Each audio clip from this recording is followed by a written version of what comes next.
Shalom everyone. Adonai oz le'amo yiten, and with strength Adonai yevarech et amo v'shalom.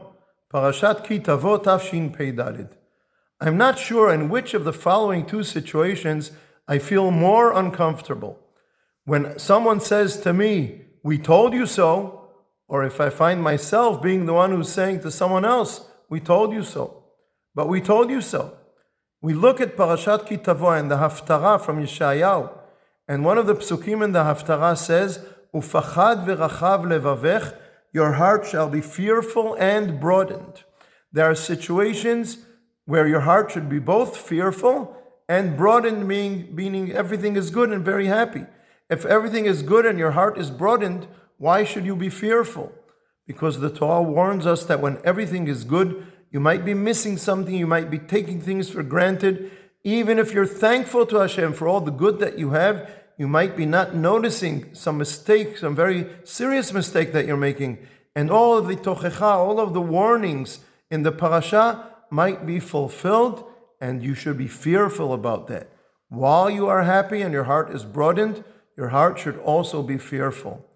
And what can I say? In this last year, many of the things that are mentioned in the parasha were in some way realized in this painful last year. And as we've been saying, it's not enough just to be thankful to Hashem. Don't take it for granted. We have to be wary. Are we making a certain mistake? If such terrible things happen this year, maybe we've been making some very serious mistakes and we should have been more fearful about it. But what good does it do to say we told you so? What benefit are we going to get from saying we told you so? Well, I'd like to say two things. One of them is that the Torah knows what it's talking about, both in its promises and in its warnings. Because the promises about returning of all the exiles, kibbutz galuyot, amazingly after thousands of years, these are being fulfilled in front of our eyes. And the warnings of the Torah, that everything will be good and your heart will be broadened, but you should be fearful lest you make mistakes and lose that or lose some of it. That is also true. The Torah knows what it's talking about. It's very painful to say, but what the Torah has warned us about has also been realized in Jewish history many times.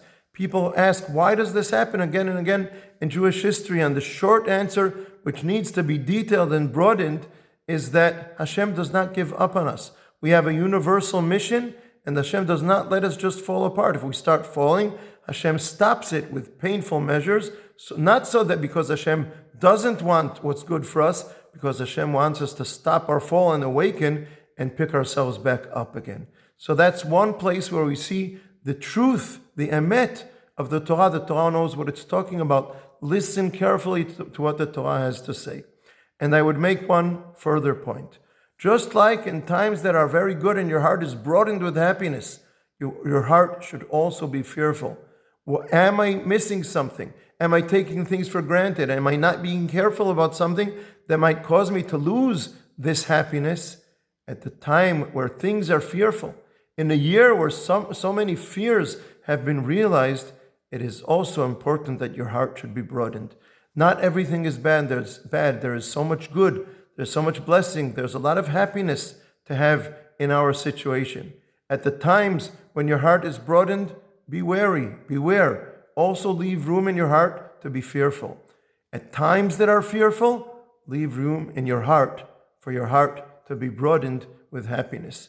The Torah knows what it's talking about. Listen to it carefully, to what the Torah says, to what the prophets, to what Yeshayahu says, because the Torah knows what it's talking about in this direction and in that direction. Shabbat Shalom.